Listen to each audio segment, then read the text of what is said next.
সুবহানাহু ওয়া তাআলা বলছিলাম গোপন এবং প্রকাশ্য পাপ। ওয়াযারু যাহিরাল ইসমি ওয়া বাতিনা, আল্লাহ বলছেন পৃথিবীর মানুষ তোমরা গোপন এবং প্রকাশ্য পাপ থেকে বেঁচে থাকো। পৃথিবীর মানুষ তোমরা গোপন এবং প্রকাশ্য পাপ থেকে বেঁচে থাকো। ইন্নাল্লাযীনা ইয়াকসিবুনাল ইসমা, যারা পাপ করবে সাইয়ুজাউনা বিমা কানু ইয়াকতারিফুন, যতটুকুন পাপ করবে ততটুকুন সাজা হবে। যার পাপ যত বেশি জাহান্নাম খাটবে তত বেশি, যার পাপ যত কম জাহান্নামে থাকবে তত কম। আল্লাহ হক বিচারক, আল্লাহ মানুষের উপরে জুলুম করবেন না। মান আমিলা সালিহান বিনাফসি, মান আমিলা সালিহান, যে ব্যক্তি সৎ আমল করলো, নেকির কাজ করলো, ফালি নাফসিহি, আল্লাহ বলছেন তার নিজের উপকারের জন্যই করলো। ওয়ামান আশাআ ফালাইহা, আর যে ব্যক্তি পাপের কাজ করলো সে তার নিজের ক্ষতির জন্য করলো। ওয়ামা রাব্বুকা বিযাল্লামিল লিল আবিদ, তোমার প্রতিপালক বান্দাদের প্রতি জুলুমকারী নন। লাহা মা কাসাবাত ওয়া আলাইহা মাকতাসাবাত, যে যতটুকুন উপার্জন করবে ততটুকুনের ফল ভোগ করবে। যে যতটুকুন উপার্জন করবে ততটুকুনের ফল ভোগ করবে, কথা আল্লাহ বলছেন। যার পাপ যত বেশি জাহান্নামের মেয়াদ তত বেশি, যার পাপ কম জাহান্নামের মেয়াদ কম। তবে পাপের প্রতিফল জাহান্নাম, পাপের প্রতিফল জাহান্নাম। এই জন্য আল্লাহ বলছেন পৃথিবীর মানুষ গোপন পাপ থেকে বিরত থাকো, প্রকাশ্য পাপ থেকে বিরত থাকো। দেখেন প্রত্যেকটা জিনিসের বিপরীত প্রতিক্রিয়া আছে। রাত দিন, আকাশ জমিন, ভালো মন্দ, রৌদ্র ছায়া, বিপরীত আছে না? তো পাপের বিপরীত কি? নেকি। বোঝা যাচ্ছে না মনে হয়? পাপের বিপরীত কি? নেকি। আর আপনি কোরআন মাজিদে আল্লাহ সুবহানাহু ওয়া তাআলা এমন ভাবে সাজিয়েছেন, সুবহানাল্লাহ, এমন ভাবে আল্লাহ কোরআনের আয়াতগুলিকে অবতীর্ণ করেছেন মানুষ যাতে হতাশ না হয়, নিরাশ না হয়। যেখানে আল্লাহ পাপের পরিণাম উল্লেখ করেছেন, নিচেই সুন্দরভাবে নেকির প্রতিদান উল্লেখ করেছেন। মানুষ যাতে হতাশ না হয়, মানুষ যাতে হতাশ না হয়। যেখানে আল্লাহ জব্বার, কাহ্হার, একেবারে মহাপরাক্রমশালী, রাজাধিরাজ, প্রতাপশালী, এই শব্দগুলি ব্যবহার করেছেন। তার পরের আয়াতে দেখবেন গফুর রাহিম, তিনি খুবই দয়ালু।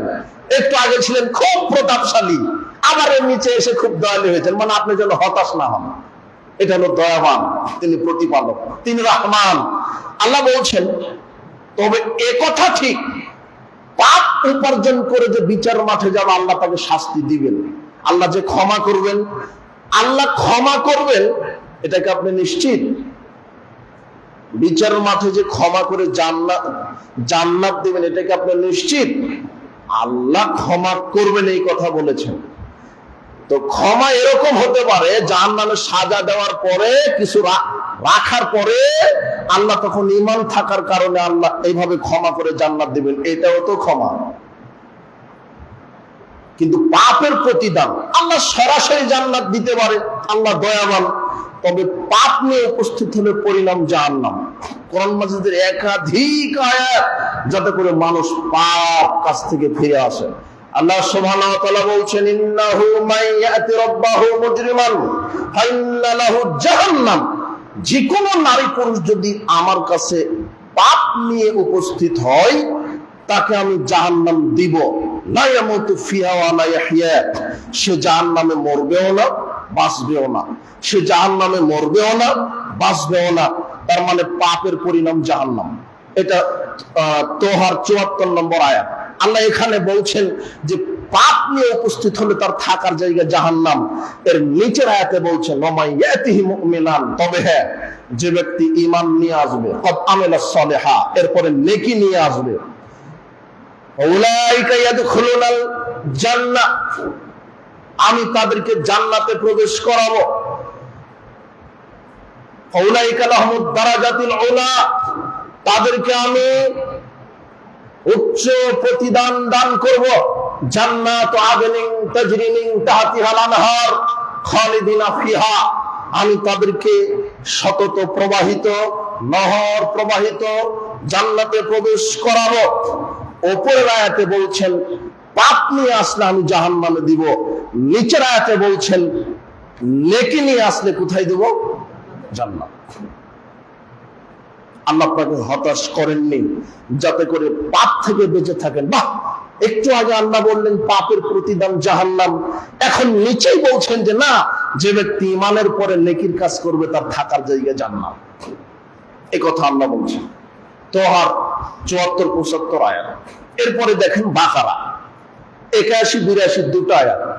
81 নম্বর আয়াত আল্লাহ বলছেন বালা, হ্যাঁ, মান কাসাবা সাইয়্যাতান, যে ব্যক্তি পাপ উপার্জন করেছে, ওয়া হাতাত বিহি খাতিয়াতুহু, পাপ তাকে পরিবেষ্টন করে রাখবে বিচারের মাঠে, পাপ তাকে ঘেরাও করে রাখবে, ফাউলাইকা আসহাবুন নার, আর পাপ উপার্জন করার কারণে সে জাহান্নামের বাসিন্দা হবে, হুম ফিহা খালিদুন, সেখানে স্থায়ী হিসেবে থাকবে।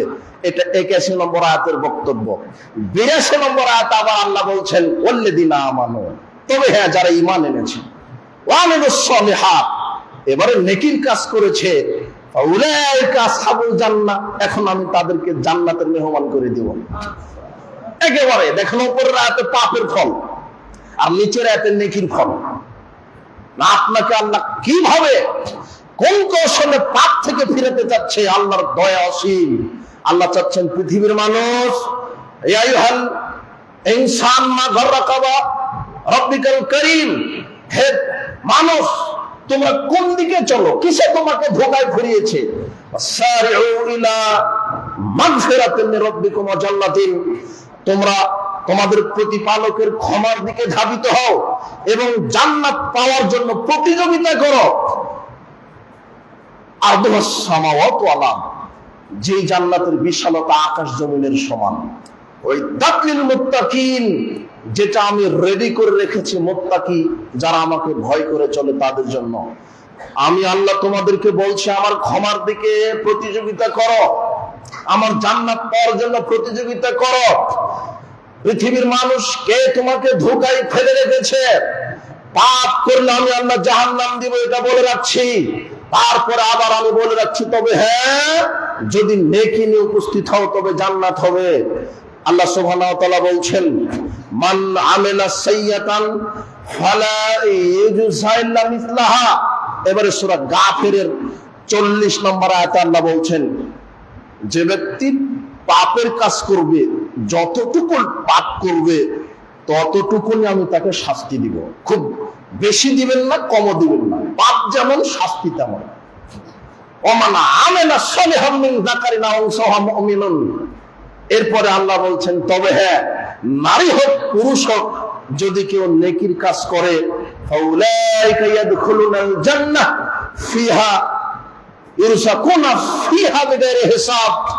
তবে যারা নেকির কাজ করবে নারী পুরুষ ঈমান নিয়ে, আমি আল্লাহ তাদেরকে এমন জান্নাতে প্রবেশ করাবো যেখানে বেহিসাব রুজি রুটির ব্যবস্থা রয়েছে।